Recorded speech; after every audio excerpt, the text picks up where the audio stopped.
दो बाइकों की आमने सामने में हुई भिड़ंत, एक की मौत, दो घायल।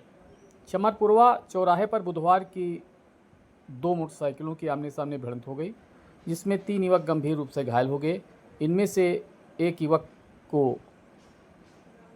अस्पताल में मृत घोषित कर दिया गया, जिसकी पहचान अजमल के रूप में हुई।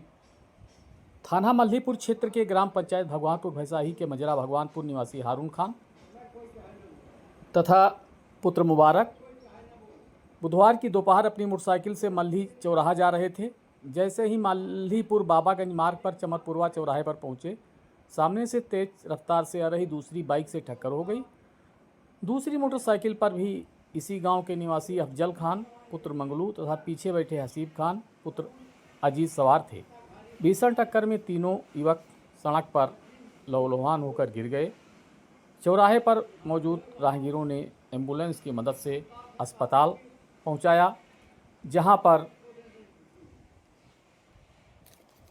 चिकित्सकों ने प्राथमिक इलाज किया, जिसमें अफजल के सिर में गंभीर चोट होने के कारण उनकी मौके पर मृत्यु हो गई। शेष दोनों को रेफर कर